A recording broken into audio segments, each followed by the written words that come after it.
إن الحمد لله نحمده ونستعينه ونستغفره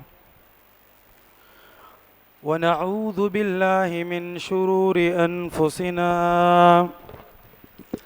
ومن سيئات أعمالنا من يهده الله فلا مضل له ومن يضلل فلا هادي له وأشهد أن لا إله إلا الله وحده لا شريك له وأشهد أن محمدًا عبده ورسوله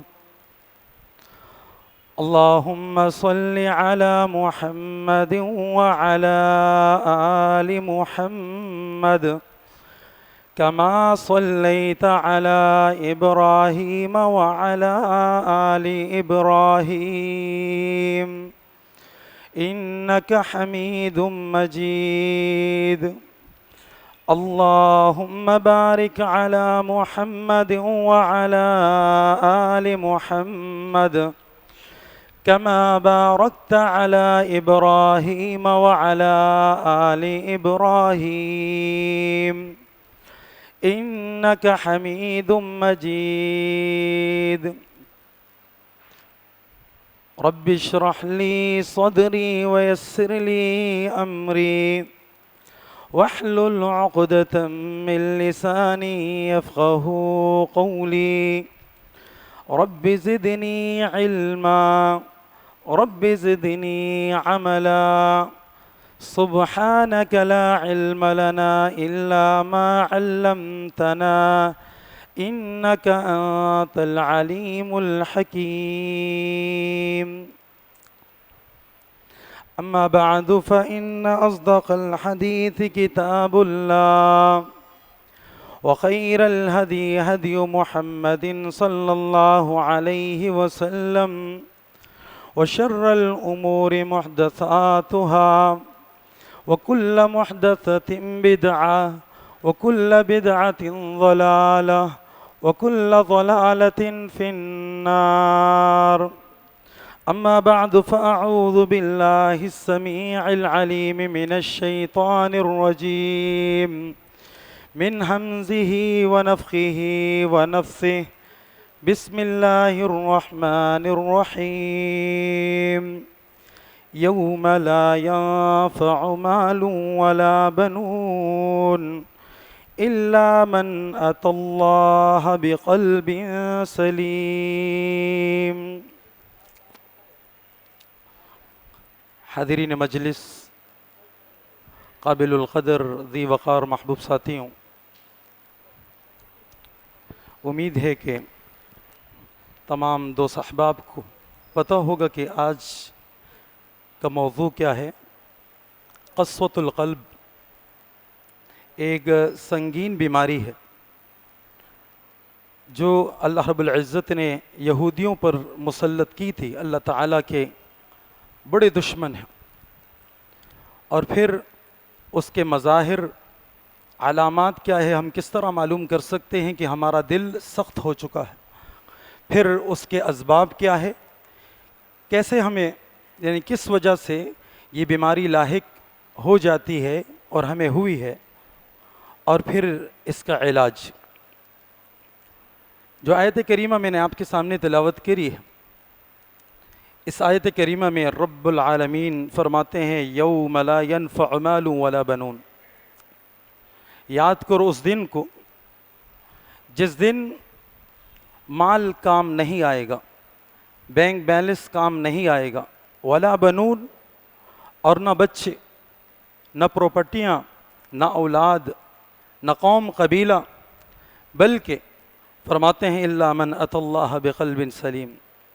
رب العالمین کے حضور میں اگر ایک شخص، ایک مومن صحیح سالم دل کے ساتھ حاضر ہوا، دل میں خشیت ہے، دل میں تقوی ہے، دل میں للہیت ہے، دل میں اخلاص ہے، دل میں ورع ہے، اللہ کا ڈر ہے، اللہ کا خوف ہے، عداوتیں نہیں، بغض اور عناد نہیں، بلکہ اس پہ الفت اور محبتیں ہیں، تو لہذا اللہ تعالیٰ کے ہاں یہ بچ جائے گا، یہ لازوال نعمتوں کے مقدر بن جائے گی، یعنی یہ لازوال نعمتیں اس کی مقدر بن جائے گی، وگرنہ بڑا مشکل مرحلہ ہے، جہنم کا ایندھن بن جاؤ گے۔ رسول اللہ صلی اللہ علیہ وسلم بھی فرماتے ہیں کہ حدیث میں، الا وان فی الجسد مضغہ الا عفوا الا وان فی الجسد مضغہ، خبردار تم آگاہ رہو، جسم میں ایک لوتڑا ہے، ایک ٹکڑا ہے گوشت کا، اگر وہ صحیح سالم رہا، آباد رہا، اس میں خشیت رہا، اس میں تقوی رہا، تو لہذا پورا جسم آپ کا صحیح سالم رہے گا، اس سے نیکیاں سرزد ہوگی۔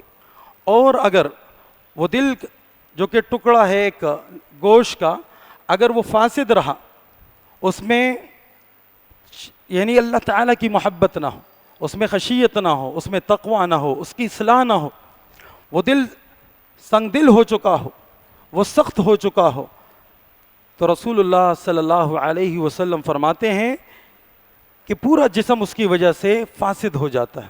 آپ کے جسم، آپ کی آنکھوں سے، آپ کے کانوں سے، آپ کی زبان سے، آپ کے ہاتھوں سے، آپ کے پاؤں سے گناہ ہی گناہ سرزد ہوں گے۔ سرور کولین محمد رسول اللہ صلی اللہ علیہ وسلم فرماتے ہیں، الا وہی القلب، الا وہی القلب، وہ دل ہے، دل ہے، دل کا تصفیہ ہونا چاہیے، دل کا تزکیہ ہونا چاہیے، دل پر محنت ہونی چاہیے۔ اسلاف محنت کیا کرتے، اگر یہ دل نرم ہو تو آپ کے آنسو بہیں گے، اور اسی طرح آپ سے نیکیاں سرزد ہوگی۔ انشاءاللہ کچھ واقعات میں آپ کے سامنے رکھنا چاہوں گا۔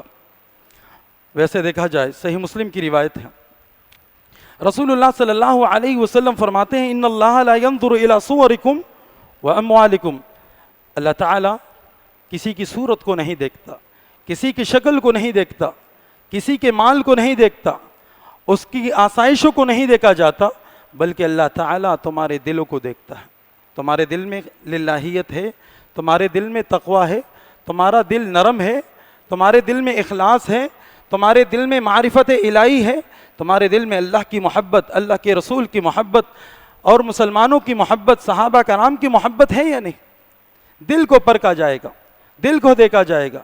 التقوی ہا ہونا یشیر الی قلبہ، رسول اللہ صلی اللہ علیہ وسلم نے فرمایا تقوی یہاں ہے، تقوی یہاں پر ہوتا ہے، عاجزی یہاں پر ہوتی ہے، خشیت یہاں پر ہوتا ہے۔ رسول اللہ صلی اللہ علیہ وسلم فرماتے ہیں تمہارے اعمال کو دیکھا جائے گا، دل سالم ہوگا تو اعمال اچھے ہوں گے، دل سخت ہوگا تو اعمال برے ہوں گے۔ آئیے سورہ زمر میں اللہ کیا فرماتے ہیں، فویل للقاسیۃ قلوبہم من ذکر اللہ۔ ویل علماء فرماتے ہیں یا تو ہلاکت کا نام ہے، ہلاکت کو ویل کہا جاتا ہے، اور یا بعض علماء فرماتے ہیں کہ واد فی جہنم، جہنم میں ایک وادی کا نام ہے، کہ وہ وادی ہو، جہنم ہو، ہلاکت ہو، کن لوگوں کے لیے؟ فرماتے ہیں للقاسیۃ قلوبہم من ذکر اللہ، اللہ کی یاد سے جس کا دل سخت ہو چکا، آیتوں سے اس کا دل سخت ہو چکا، اس کے دل میں نرمی نہیں ہے، اس کے آنسو نہیں ٹپکتے ہیں، نہیں بہتے ہیں، اور اسی طرح ان کے رونگٹے کھڑے نہیں ہوتے ہیں۔ مومنوں کی جبلت اور یہ خصلت ہے کہ جب اللہ تعالیٰ کی آیت، اللہ کا ذکر ان پر کیا جاتا ہے، وجلت قلوبہم، ان کے دل کانپتے ہیں، لرزتے ہیں۔ یہ کیفیت اپنے اندر دیکھیں، ٹٹولے، ہم بھی مسلمان ہیں، صحابہ کرام بھی مسلمان تھے، اسلاف بھی مسلمان تھے۔ انشاءاللہ آج ہم پڑھیں گے کہ اسلاف کی زندگی کس طرح تھی، رسول اللہ صلی اللہ علیہ وسلم کا دل کس طرح تھا، صحابہ کرام کا دل کس طرح تھا، وہ کس طرح قرآن سے فائدہ اٹھایا کرتے تھے۔ حسن بصری رحمہ اللہ فرماتے تھے، حادثو هذه القلوب، حادثو هذه القلوب، ان دلوں کے متعلق محادثہ کیا کرو، بات چیت کیا کرو، دل کے بارے میں تذکرہ کیا کرو، فإنها سریعۃ الدثور، اس کو زنگ لگتا ہے، اس کو مٹی لگ جاتی ہے، گرد و غبار ان پر لگ جاتا ہے، لہٰذا آپ نے روزانہ اس کا تصفیہ کرنا ہے، تصفیہ کرنا ہے۔ ایک حدیث میں آتا ہے، رسول اللہ صلی اللہ علیہ وسلم فرماتے ہیں، مثل القلب کریشۃ بأرض فلاح، دل کی مثال اس طرح ہے کہ ایک پر وہ ایک بیابان میں، ایک کھلی فضا میں وہ پڑا ہو اور تیز آندھی آ رہی ہو، ہوا چل رہی ہو اور اس کو الٹ پلٹ کر رہا ہو، دل ابھی نیکی کا مطالبہ کرے گا، فوراً نیکی کر لو. دل میں کبھی کدورتیں آتی ہے، دل میں کبھی وساوس آتے ہیں، دل میں بڑا اٹیک ہوتا ہے شیطان کا، وسوسے آتے ہیں. یہ نہیں کہ دل میں من میں جو آیا، جو جی میں آیا کر گئے، واللہ یہ آگ کا ایندھن بن سکتا ہے. ہمیں کوشش کرنی چاہیے، اس کا تصفیہ یہ ضروری ہے. اور جن کا دل صاف ہوگا، جس دل میں خشیت ہوگا، جس دل میں للہیت، اللہ کا ڈر ہوگا، وہی جسم کامیاب ہوگا، وہی جنت کا مستحق بنے گا، وہی جہنم کے عذاب سے، اللہ کے عذاب سے محفوظ رہے گا. علامات تو قسوۃ القلب، کیسے ہم معلوم کریں گے کہ ہمارا دل سخت ہے؟ 4 علامتیں، اس میں ایک پر میں تفصیل کرنا چاہوں گا کہ ایک اطاعت میں سستی، نمازوں میں سستی، تلاوت میں سستی، ذکر میں سستی، جی نہیں کر رہا، دل نہیں کر رہا، گپ شپ کو دل کر رہا ہے، ہنسی مذاق کو دل کر رہا ہے، گھومنے کو دل کر رہا ہے، مسجد میں آنے کو، مسجد میں داخلے میں دل نہیں کر رہا، جب آتے ہیں تو فوراً نکلتے ہیں. تو سمجھ جاؤ آپ کا دل زنگ آلودہ ہو چکا ہے، آپ کا دل سخت ہو چکا ہے. یہ علامت ہے. اب ہر بندہ اپنا محاسبہ کرے، اپنے دل کا محاسبہ کرے. دوسرا، ضعف تعظیم اللہ، اس دل میں اللہ کی عظمت ہے، اللہ کا وقار ہے، اللہ کی ویلیو ہے. کس طرح معلوم کریں گے؟ اگر اللہ کا حکم آیا، مثلا جب ہم غیبت کریں گے اللہ سے نہیں ڈرتے، جب ہم چغل خوری کریں گے تو اللہ سے نہیں ڈرتے، تو سمجھ جاؤ کہ آپ کا دل سخت ہو چکا ہے، اس میں اللہ کی عظمت نہیں. اگر اس میں اللہ کی عظمت ہوتی تو آپ اللہ تعالیٰ کے احکامات کی پاسداری کرتے اور اس کی پابندی کرتے کہ اللہ نے اس سے منع کیا، اللہ کے رسول نے اس سے منع کیا، گناہوں سے منع کیا، مجھے نماز پڑھنے کا حکم دیا ہے، صلہ رحمی کا حکم دیا ہے، مجھے روزہ رکھنے کا حکم ملا ہے، زکوٰۃ ادا کرنے کا حکم ملا ہے، اللہ کے راستے میں صرف کرنے کا حکم ملا ہے. اور اسی طرح تیسرا کہ الحب الزائد، اگر آپ کی دنیا سے محبت ہو، بینک بیلنس جمع کرنا، اور اسی طرح اچھا کھانا، اچھا پینا، اور صبح سے لے کر شام تک ہمارے دل و دماغ میں یہی فکر ہو کہ کیسے کمائے، کہاں سے کمائے، ایکسٹرا محبت. دنیا کمانا یہ مذموم عمل نہیں ہے، لیکن اگر دنیا کی وجہ سے آپ کی جماعت ضائع ہوتی ہے، سمجھ جاؤ یہ حب الدنیا. ایک جماعت آپ کی ضائع ہوگی دنیا کی وجہ سے، کاروبار کی وجہ سے، دکانداری کی وجہ سے، یہ حب الدنیا ہے، آپ کے دل میں دنیا سے محبت. تو لہذا دنیا کمائیں، لیکن وقت آپ نے دین کو بھی دینا ہے، فکر آخرت کو بھی دینا ہے، دل کے تصفیے کو بھی دینا ہے. اگر رسول اللہ صلی اللہ علیہ وسلم کو دیکھا جائے، رسول اللہ صلی اللہ علیہ وسلم غریب نہیں تھے. کون کہتا ہے کہ رسول اللہ صلی اللہ علیہ وسلم غریب تھے؟ رسول اللہ صلی اللہ علیہ وسلم سب سے امیر تھے. لیکن رسول اللہ صلی اللہ علیہ وسلم اور ہم میں فرق یہ ہے، ہم جمع کرتے ہیں، لگاتے نہیں ہیں. رسول اللہ صلی اللہ علیہ وسلم مال غنیمت اس کو ملتا، مال فے ملتا، خمس ملتا، ہدایہ کفار کی طرف سے ملتے، لوگوں کی طرف سے ملتے. کتنے پیسے ہیں، کتنا مال ہے، کتنی جائیداد ہے، زمینیں ملتی تھی، لیکن پھر بھی رسول اللہ صلی اللہ علیہ وسلم کی ازواج مطہرات فرماتی ہیں کہ 2 مہینے گزر جاتے اور ہمارے گھر میں چولہا تک نہیں جلتا. وجہ کیا تھی؟ آپ صلی اللہ علیہ وسلم صرف کرنے والے تھے. آج ہم نے سورہ احزاب کی تفسیر پڑھی. بیویاں جب خیبر فتح ہوا، زمینیں آئی اور اسی طرح کافی مال دولت آیا، امہات المؤمنین نے مطالبہ کیا کہ خرچہ بڑھائیں. رسول اللہ صلی اللہ علیہ وسلم نے اپنی ازواج سے اللہ کے حکم سے کہا کہ اگر خرچہ مانگتی ہو تو صحیح خرچہ اور دنیا مانگ لو، لے لو، لیکن آپ آج کے بعد آزاد ہو، طلاق ہو. رسول اللہ صلی اللہ علیہ وسلم کی دنیا سے محبت نہیں، فکر آخرت. ایک مرتبہ صحابہ کرام کی گردنوں کو پلانگتے ہوئے گھر چلے گئے. اور ایک ٹکڑا تھا سونے کا. رسول اللہ صلی اللہ علیہ وسلم نے فرمایا میں یہ نہیں چاہ رہا تھا کہ یہ ٹکڑا میرے گھر میں رات گزارے اور یہ نہ، تو اس کو صدقہ کر دیا. تو الغرض مال آتا اور لگاتے تھے رسول اللہ صلی اللہ علیہ وسلم. عدم التأثر بآیات اللہ، قرآن پڑھتا ہے، تراویح ختم ہو گئی، قرآن پڑھا جاتا ہے، تلاوت کی جاتی ہے، جنت و جہنم کا تذکرہ ہوتا ہے، آخرت کا تذکرہ ہوتا ہے، یہاں آنکھوں سے پانی نہیں بہتا. جمود العین بدبختی کی علامت ہے. آنکھیں صحابہ کرام کے دور میں صحابہ کرام اسلاف کثرت سے رویا کرتے تھے، کثرت سے رویا کرتے تھے. نمازوں میں رونا تھا، بکا تھا، آیتیں پڑھی جاتی رونا تھا. رسول اللہ صلی اللہ علیہ وسلم خود بھی عبداللہ بن شخیر رضی اللہ عنہ فرماتے ہیں کہ میں ایک مرتبہ آئے، رسول اللہ صلی اللہ علیہ وسلم نماز پڑھ رہے تھے. لہو یعنی ولجوفہ، اس کے دل کے لیے ایسی آواز تھی، عزیز کا عزیز المرجل من البکا، جس طرح ہانڈیاں ابل رہی ہو اور اس کی ایک آواز ہوتی ہے. رسول اللہ صلی اللہ علیہ وسلم تلاوت کرتے ہوئے رو رہے ہیں اور اپنی اس آواز کو پست کر رہے ہیں.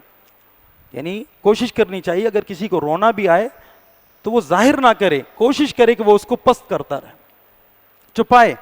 لیکن اگر ظاہر ہوا تو اس میں کوئی مذائقہ نہیں.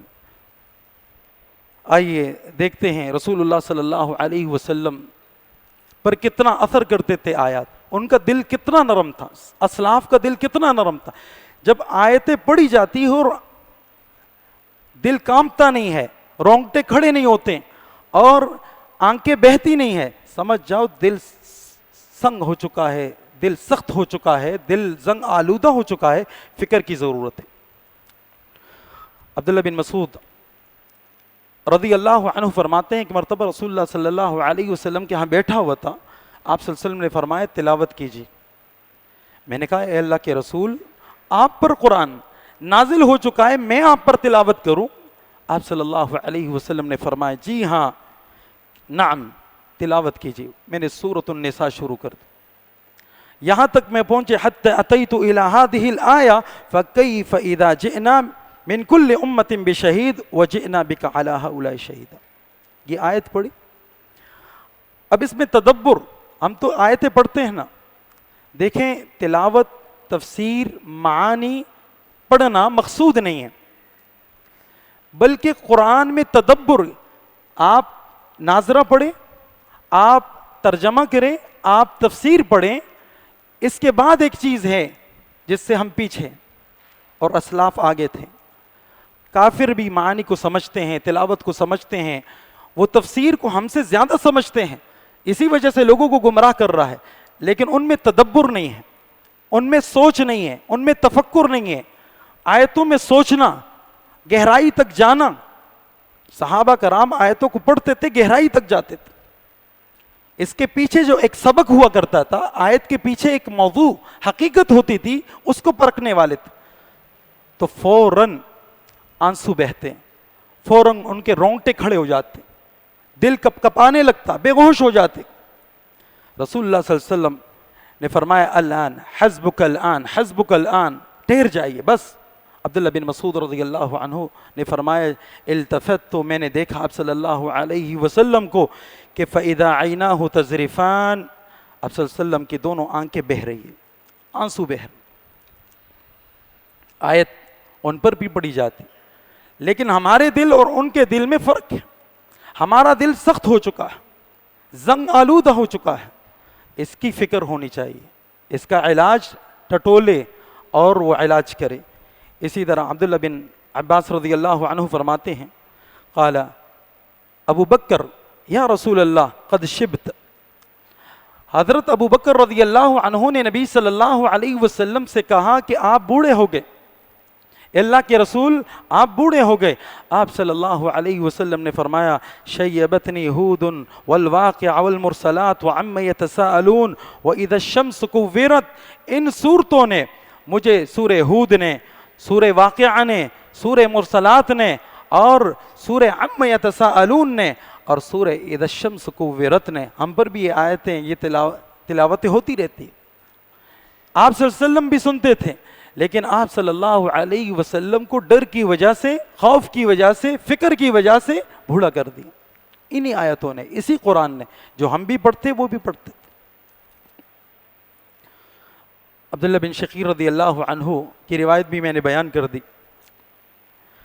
امی عائشہ رضی اللہ عنہ حضرت ابوبکر رضی اللہ عنہ کے بارے میں فرماتے ہیں، یہ تو تھے آپ صلی اللہ علیہ وسلم، آئیے اسلاف حضرت ابوبکر رضی اللہ عنہ کے دل کو پرکھتے۔ امی عائشہ فرماتی ہے ابتنا مسجدن، کہ ابو بکر رضی اللہ عنہ نے اپنے گھر کے صحن میں ایک مسجد بنائی، گھر کے صحن میں ایک مسجد بنائی، وہاں کھڑے ہوتے تھے اور تلاوت کرتے تھے۔ وَكَانَ يُصَلِّ فِيهِ وَيَقْرَأُ الْقُرْآنَ فَتَقِفُ عَلَيْهِ نِسَاءُ الْمُشْرِكِينَ وَأَبْنَاؤُهُمْ۔ آپ صلی اللہ، جب حضرت ابو بکر رضی اللہ عنہ تلاوت کیا کرتے تھے تو اس وقت جب وہ پڑھتے تھے، عورتیں کھڑے ہو کر، مشرکین کی عورتیں، مشرکین کے بچے کھڑے ہو کر سنتے تھے، وَيَتَعَجَّبُونَ، تعجب کرتے تھے کس طرح یہ بندہ تلاوت کر رہا ہے، ایک چیز آیتیں پڑھ رہے ہیں، رو رہے ہیں، آیتیں پڑھ رہے ہیں اور انتہائی رو رہے ہیں۔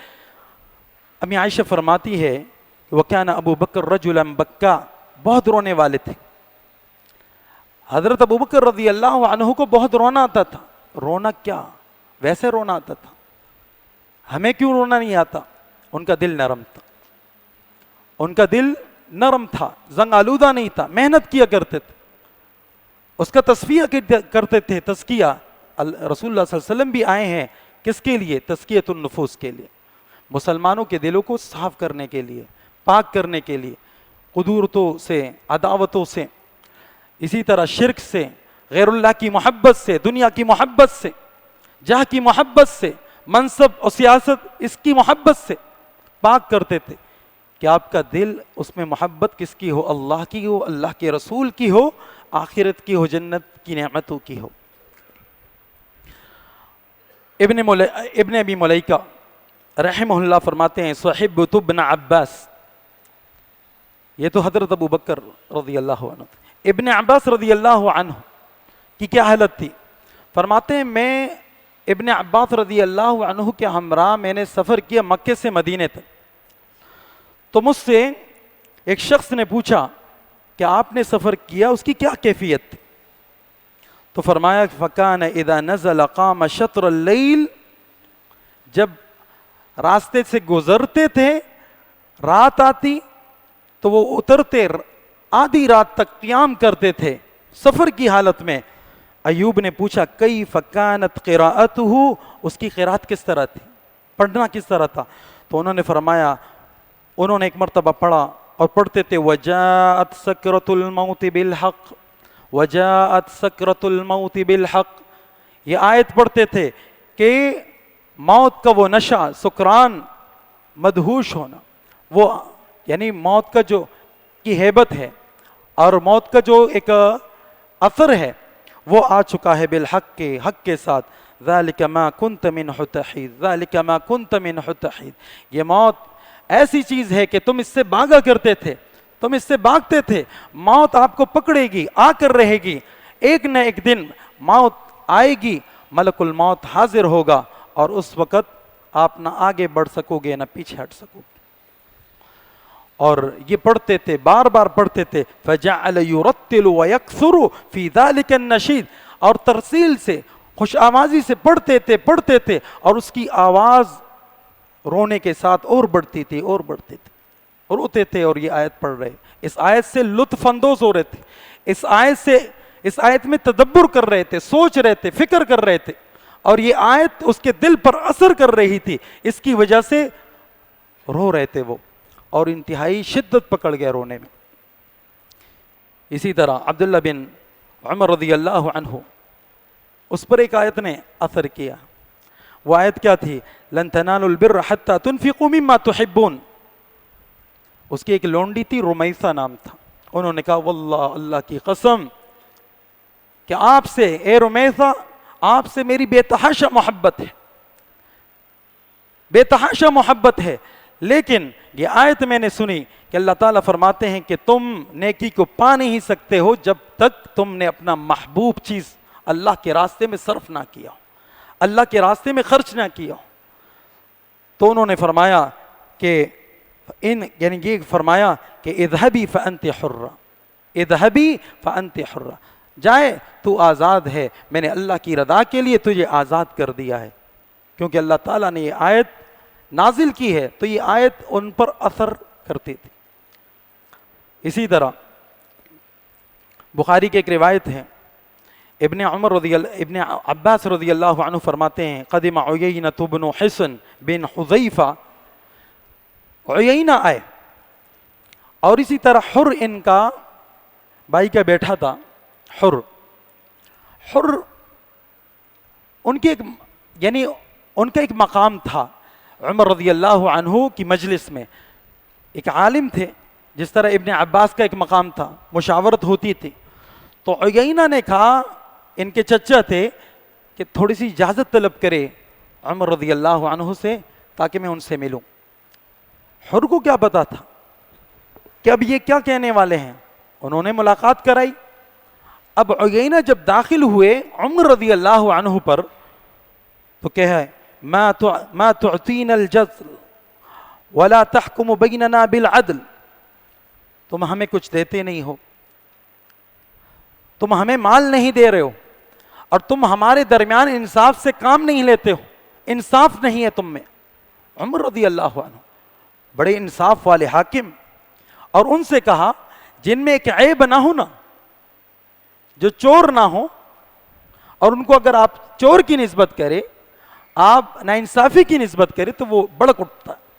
عمر رضی اللہ عنہ انتہائی غصے ہوئے اور ان کو سزا دینے لگے، لیکن اسی وقت حر سمجھ گئے کہ بڑے غصے میں ہے، جلال میں ہے، تو فرمایا کہ اللہ تعالیٰ نے اپنے نبی سے کہا خذ العفو وأمر بالعرف وأعرض عن الجاہلین وإن هذا من الجاہلین۔ اللہ نے اپنے نبی سے کہا تھا کہ تم درگزر کو اپنا لو اور اسی طرح جاہلوں سے اعراض کرو۔ تو اے عمر، اے امیر المؤمنین، یہ میرے چچا جاہلوں میں سے ہیں، ان سے اعراض کر۔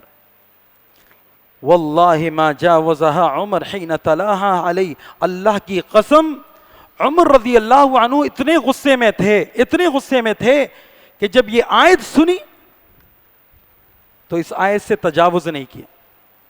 من خوائی اخبل کار بکئی، نہ منم، نہ اللہ منم نہ رسول منم۔ بڑے غصے میں ہم آ جاتے ہیں اور ہم انتقام لیتے ہیں، نہ اللہ کو دیکھتے ہیں، اللہ کے رسول کو، نہ اس کی بات۔ لہذا یہاں پر عمر رضی اللہ عنہ انتقام لے سکتے تھے، حاکم وقت تھے، لیکن جب یہ آیت تلاوت کری تو اس آیت نے اتنا اثر کیا عمر رضی اللہ عنہ پر کہ انہوں نے انتقام نہیں لیا، خاموش ہوئے۔ ابن عباس رضی اللہ عنہ فرماتے وَكَانَ وَقَّافًا عِنْدَ كِتَابِ اللَّهِ، وہ اللہ تعالیٰ کی کتاب جب بھی پڑھی جاتی تو ٹھہر جاتے۔ جب انہوں نے پابندی لگائی تھی کہ زیادہ مہر تم مقرر نہیں کرو گے، تو کہ عورت نے اعتراض کیا کہ اللہ تعالیٰ نے قنطار کا لفظ استعمال کیا، بہت سارا خزانہ، تو مہر میں خزانہ بھی لکھ سکتے ہیں، کس طرح آپ کہتے ہیں کہ آج کے بعد عورتیں زیادہ مہر نہ لکھوائیں؟ اس وقت بھی وہ عورت غالباً حولہ رضی اللہ عنہا تھی۔ عمر رضی اللہ عنہ خاموش ہوئے، یہ نہیں کہا یہ عورت مجھے سمجھا رہی ہے۔ تو یہ وہ اثر ہے، دل جب نرم ہوتا ہے تو آیت قرآن اثر کرتا ہے، اللہ کی بات اثر کرتا ہے، اللہ کے رسول کی بات اثر کرتا ہے۔ حسن بصری رضی اللہ رحمہ اللہ، یہ تو صحابہ تھے، حسن بصری رحمہ اللہ، اس کے بارے میں آتا ہے اُتی الحسن بکوس من الماء، لوٹا لایا گیا، پانی تھا اس میں افطار کے لیے تاکہ یہ افطار کریں۔ فلما ادناہ من فیہ، جب منہ کے قریب کیا بکا، منہ کے قریب کیا، رونے لگے اور کہا مجھے وہ آیت یاد ہے، یا مجھے وہ تمنا یاد آیا، آرزو یاد آئے، جب کل قیامت، سورہ اعراف میں اس کا تذکرہ ہے، کل قیامت والے دن جب جنتیوں کو جنت میں داخل کر دیا جائے گا، جہنمیوں کو جہنم میں داخل کر دیا جائے گا، تو جہنمی روئیں گے، چلائیں گے، جنتیوں سے کہیں گے افیضوا علینا من الماء، افیضوا علینا من الماء او مما رزقکم اللہ، پانی تو بہا لو، پانی تو دے دو۔ اللہ نے جو رزق آپ کو دیا ہے وہ رزق تو تھوڑا سا دے دو، کیونکہ دنیا میں جان پہچان تھی، دنیا میں بڑی رشتہ داریاں تھیں، اور اسی طرح الفت محبت تھی، لیکن یہ جہنمی ان سے مانگے گا، لیکن اس وقت ان کو کیا جواب ملے گا؟ یہ بھی میں نے یاد کیا کہ ان اللہ حرمہما علی الکافرین، اللہ تعالیٰ نے رزق، اللہ تعالیٰ نے پانی کافروں پر ممنوع کرایا، حرام کرایا۔ تو یہ آیت جب مجھے یاد آئی، یہ آیت یاد آئی، تو لہذا اسی وجہ سے رونا آیا۔ اسلاف رویا کرتے تھے، اسلاف گڑ گڑایا کرتے تھے، خوف کے مارے بے ہوش ہو جایا کرتے تھے۔ محمد بن ناجیہ فرماتے ہیں صلیت خلف الفضیل، فضیل بن عیاض بڑے نیک انسان تھے، اس کے پیچھے میں نے نماز پڑھی، فقرأ الحاق ملحاق، انہوں نے یہ سورت شروع کی الحاقۃ، یہاں تک پہنچے خذوہ فغلوہ، اللہ فرمائے گا ان ملائکہ سے اس مجرم کو پکڑ لو، فغلوہ، جڑک لو، اس کو باندھ لو، اس کو زنجیروں سے۔ لہذا پڑھتے رہے غلبہ البقاء، رونا غالب آیا، فضیل رو رہے، اور اس کی وجہ سے پیچھے جو اس کا بیٹا کھڑا تھا وہ بھی رونے کی وجہ سے، خوف کی وجہ سے بے ہوش ہو گئے۔ اسی طرح قیس بن حازم فرماتے ہیں عبداللہ بن رواحہ، انہوں نے اپنے سر رکھا ہوا تھا اپنی بیوی کے گود میں۔ یہ وہ حالت ہے کہ اس حالت میں انسان یعنی اس کو آخرت یاد نہیں آتی، اسے اللہ یاد نہیں آتا۔ بیوی کے گود میں انہوں نے سر رکھا ہوا ہے، کس نے؟ عبداللہ بن رواحہ۔ اگر ایک انسان غافل ہو، اس کا دل سخت ہو، تو آخرت کو بالکل یاد نہیں کرے گا۔ یہاں پر عبداللہ بن رواحہ رونے لگے، عبداللہ بن رواحہ رونے لگے جب بیوی نے دیکھا نیچے کہ میرا خاوند رو رہا ہے، بیوی بھی رونے لگی۔ عبداللہ بن رواحہ نے پوچھا بیوی سے آپ کیوں رو رہی ہو؟ انہوں نے کہا آپ رونے لگے، مجھے بھی رونا آ گیا۔ عبداللہ بن رواحہ نے فرمایا میں تو اس وجہ سے رویا، خود تذکرہ کر رہے ہیں کہ ذکرت قول اللہ عز وجل وَإِن مِّنكُمْ إِلَّا وَارِدُهَا، اللہ تعالیٰ نے قرآن میں فرمایا ہے کہ ہر بندہ جہنم سے ہو کر جائے گا، ہر بندہ جہنم سے ہو کر، چاہے وہ نیک ہو یا بد ہو، مسلمان ہو یا کافر ہو، پل صراط جہنم پر بنایا گیا ہے، ہر شخص جہنم میں داخل ہوگا اور جہنم سے ہو کر جنت جائے گا۔ مجھے رونا آ رہا ہے، جہنم کا تو کہا کہ ہر بندہ تم میں اس جہنم میں داخل ہوگا، لیکن فلا ادری اننجو منہا ام لا، ہمیں معلوم نہیں کہ نجات پائیں گے یا نہیں۔ اگر اللہ والے ہو تو یہاں جہنم سے ہو کر فوراً چلے جائیں گے، ان پر ان کو یہ آگ چھوئے گی نہیں، لیکن مجھے پتہ نہیں ہے، میرا نام نہیں لیا گیا کہ عبداللہ بن رواحہ اس جہنم سے نکلے گا۔ یہ تو کہا ہے کہ ہر بندہ داخل ہوگا، عبداللہ بن رواحہ بھی داخل ہوگا، لیکن میرا نام نہیں لیا گیا۔ رو رہے۔ عثمان رضی اللہ عنہ کے بارے میں تو مشہور ہے، جب کہاں کھڑے ہوتے تھے قبر پر رویا کرتے تھے۔ کسی نے کہا تذکر الجنہ، تم جنت کا تذکرہ کرتے ہو، جہنم کا تذکرہ تو اتنا نہیں روتے ہو، یہاں کھڑے ہو کر روتے۔ انہوں نے کہا یہ آخرت کے منازل میں سے پہلی منزل ہے، جو یہاں کامیاب ہوا ہمیشہ کے لیے کامیابی ہے، جو یہاں اس گڑھے میں اس کی پکڑ دکڑ ہوئی، اس سے پوچھ گچھ ہوا، ناکام ہوا۔ رویا کرتے تھے۔ اسی طرح معاذ رضی اللہ عنہ بھی بڑے رونے لگے، شدت سے رونے لگے۔ پوچھا گیا کیوں، کس چیز نے رلایا؟ انہوں نے کہا اللہ نے فرمایا ہے کہ میں نے، اللہ تعالیٰ نے دو مٹھیاں لی ہے، ایک مٹھی جنت کے لیے، دوسری مٹھی جہنم کے لیے، اور مجھے معلوم نہیں ہے کہ میں اللہ کی کس مٹھی میں ہاتھ چکا ہوں گا۔ فکر۔ اور اسی طرح رسول اللہ صلی اللہ علیہ وسلم کی باتیں، آخرت کی باتیں، اور اسی طرح اللہ کی آیات ان پر اثر کرتے تھے۔ تو لہذا یہ کس کا نتیجہ تھا؟ تدبر کا۔ تدبر کے بعد آپ کا دل نرم ہوگا۔ جب آپ میں تدبر نہ ہو، سمجھ جاؤ آپ کا دل سخت ہو چکا ہے، اور یہ سخت دل کن کا ہے؟ ثم قست قلوبکم من بعد ذلك فهي كالحجارة او اشد قسوة، کن کے بارے میں اللہ نے سورۃ البقرہ میں فرمایا ہے کہ ثم قست قلوبکم من بعد ذلك، یہودیوں کا تذکرہ ہو رہا ہے۔ یہودیوں کا دل سخت ہوتا ہے، مسلمان کا نہیں، مومن کا نہیں۔ موحد کا نہیں. ہمارا دل کیوں سخت ہوگا؟ کیا یہ یہودیوں کا دل ہے؟ عیسائیوں کا دل ہے؟ عیسائیوں کے دلوں کے متعلق بھی کہا گیا وہ بھی نرم ہے. مسلمان کا دل اتنا سخت کیوں ہے؟ سورہ محمد میں اللہ تعالیٰ کیا فرماتے ہیں؟ افلا یتدبرون القرآن ام علی قلوب اقفالها. یہ تدبر سے کام کیوں نہیں لیتے؟ کیا ان کے دلوں کو تالا لگا ہوا ہے؟ ان کے دلوں کو تالا لگا ہوا ہے. تالا کیا ہے؟ زنگ.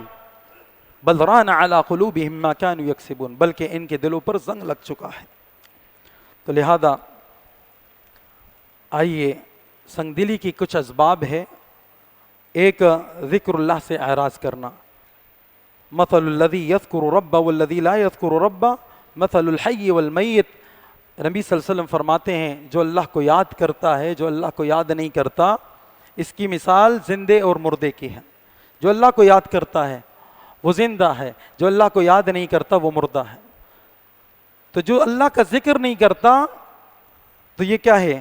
سنگ دلی کے اسباب. اس سے دل سخت ہوتا ہے. اسی طرح گناہوں سے، برائیوں سے.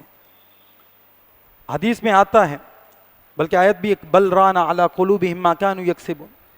اور رسول اللہ صلی اللہ علیہ وسلم فرماتے ایک بندہ جب گناہ کرتا ہے ایک سیاہ نقطہ اس کے دل پر لگا لیا جاتا، پھر دوسرا، پھر تیسرا، پھر چوتھا.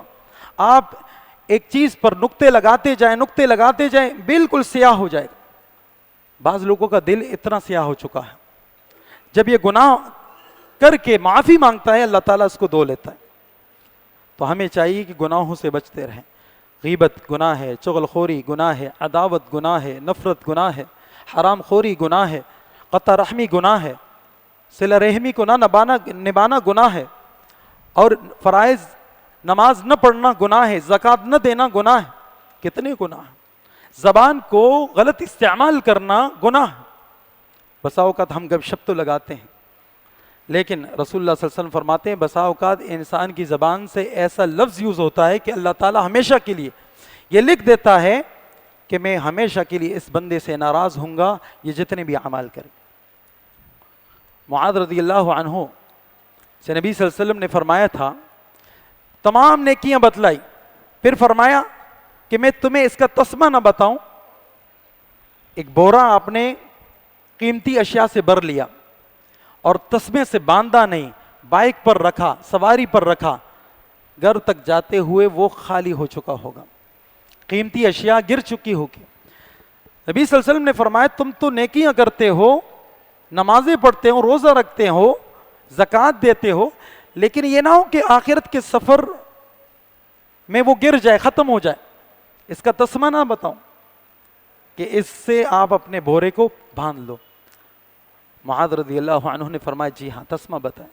آپ صلی اللہ علیہ وسلم نے اپنی زبان کو پکڑ فرمایا تکف، یعنی آپ اس زبان کی حفاظت کریں. معاذ رضی اللہ عنہ حیران ہوئے کہ زبان کی وجہ سے بھی ہماری پکڑ دکڑ ہوگی. آپ صلی اللہ علیہ وسلم نے فرمایا ثقلت کا امک یا معاذ مور درمانے دی برش، یعنی آپ کو اپنی ماں گم پائے. کس طرح باتیں کرتے ہو. ہر بندہ جو جہنم میں اوندے منہ گرایا جا رہا ہے، تمام جہنمی جو گر رہے اپنی زبان کی وجہ سے، اپنی زبان کی کرتوتوں کی وجہ سے. شرک زبان سے ہوتا ہے، استہزاء زبان سے ہوتا ہے، غیبت زبان سے ہوتا ہے، چغل خوری زبان سے ہوتا ہے. اسی طرح اللہ تعالیٰ کے خلاف بولنا زبان سے ہوتا ہے، اللہ پر جھوٹ گڑنا زبان سے ہوتا ہے، افتراء، بہتان، تراشی زبان سے ہوتا ہے. اکثر گناہ زبان سے سرزد ہوتے. اسی طرح زیادہ ہنسنا، نبی صلی اللہ علیہ وسلم فرماتے ہیں لا تکثروا الضحک فإن کثرة الضحک تمیت القلب. زیادہ ہنسا نہ کرو. نبی صلی اللہ علیہ وسلم کی زندگی میں ان سے تقریباً 20 کے قریب لگ بھگ آپ صلی اللہ علیہ وسلم سے ہنسی، آپ صلی اللہ علیہ وسلم کی ہنسی منقول ہوئی ہوگی کہ آپ صلی اللہ علیہ وسلم ہنسے ہیں. تبسم آپ کا شیوا تھا، مسکراہٹ. آپ صلی اللہ علیہ وسلم ہنستے نہیں تھے، اور ہم ہنستے نہیں بلکہ ہم قہقہا لگاتے، اور اس سے تو دل انتہائی سخت ہو جاتا ہے. تم زیادہ ہنسو آپ کو پتہ چل جائے گا، آپ کا دل یعنی اس میں وہ حلاوت باقی نہیں رہے گی، وہ نورانیت باقی نہیں رہے گی. تو لا تکثروا الضحک فإن کثرة الضحک تمیت القلب. فضول گفتگو کرنا، گپ شپ لگانا، زیادہ کھانا دل سخت کر لیتا ہے، زیادہ مرغن چیزیں کھانا. زیادہ سونے سے بھی دل سخت ہو جاتا. تو زیادہ سونا، صحابہ کرام زیادہ نہیں سوئے کرتے. اسلاف راتوں کو اٹھتے تھے، اگر دن کو سوتے تھے تو رات کو اٹھتے تھے. ہم دن کو بھی سوتے ہیں، رات کو بھی سوتے ہیں. زیادہ سونے کی وجہ سے یہ چہرہ بھی مرجھایا جاتا ہے اور وہ حلاوت دل میں نہیں ہوتی. اسی طرح اللہ کے فرائض میں کوتاہی کرنا، فَبِمَا نَقْضِهِمْ مِيثَاقَهُمْ لَعَنَّاهُمْ وَجَعَلْنَا قُلُوبَهُمْ قَاسِيَةً. جو اللہ کے فرامین کو پامال کرتے ہیں اور اس پر عمل نہیں کرتے ہیں، فرائض کی پاسداری نہیں کرتے، اللہ فرماتے ہیں ایسے لوگوں پر میں لعنت برساتا ہوں اور لعنت نازل کرتا ہوں اور اس کے دل کو سخت کر لیتا ہوں. تو آئیے چند زیادہ اسباب ہے، کچھ اسباب میں نے آپ کے سامنے رکھنا چاہوں گا جس کی وجہ سے انسان کا دل نرم ہو سکتا ہے. ایک، موت کو یاد کرنا، موت کا تذکرہ کرنا، موت کو یاد کرنا. تم زیادہ موت کو یاد کرو. صحابہ کرام موت کو یاد کرتے تھے. اکثروا ذکر ہاضم اللذات الموت. تم اس لذتوں کو پاش کرنے والی چیز کو یاد کرو، لذتوں کو ختم کر دینے والی چیز کو. آپ کے دل میں اگر دنیا سے، مال سے، جہاں سے محبت ہو، موت کو یاد کرو، وہ محبت ختم ہو جائے گی، دل نرم پڑ جائے گا. اکثر ذکر ہاضم اللذات. نبی صلی اللہ علیہ وسلم نے فرمایا ابن عمر رضی اللہ عنہ کو، کن فی الدنیا کانک غریب او عابر سبیل. دنیا میں یوں رہو گویا کہ آپ راستے سے گزرنے والے ہو یا مسافر آ چکے ہو. مسافر، یہاں پر اگر کوئی مسافر آ چکا ہے وہ بنگلے کا نہیں سوچے گا، پراپرٹی بنانے کا نہیں سوچے گا، جائیداد بنانے کا نہیں سوچے گا. مسافر رہو، آپ صلی اللہ علیہ وسلم فرماتے ہیں. اور یہ ابن عمر رضی اللہ عنہ پر اثر کیا. اسی وجہ سے ابن عمر رضی اللہ عنہ لوگوں سے فرمایا کرتے تھے، اذا امسیت فلا تنتظر الصباح واذا اصبحت فلا تنتظر المساء. جب تم شام کرو تو صبح کا انتظار مت کرو، جب تم صبح کرو تو شام کا انتظار مت کرو. یعنی اتنا تم موت کو یاد کرو کہ بس یہ تصور کرے. ایک روایت میں آتا ہے کہ نبی صلی اللہ علیہ وسلم نے فرمایا، وَعُدَّ نَفْسَكَ مِنْ أَهْلِ الْقُبُورِ. اپنے آپ کو قبرستان والوں میں سے شمار کرو. گویا کہ میں مر چکا ہوں، میری زندگی ختم ہو چکی ہے، تھوڑا سا وقت ہے، صبح، بس صبح میں مر جاؤں گا، یا صبح ہو گئی شام میں مر جاؤں گا. تو اگر ایک انسان کے ذہن اور دماغ میں یہ بات ہو کہ میں صبح مرنے والا ہوں تو دنیا سے محبت کرے گا، وہ سب سے معافی تلافی اور سب سے معافی مانگے گا، مجھے معاف کر دو، میں جانے والا ہوں، آخرت کا سفر شروع ہونے والا ہے.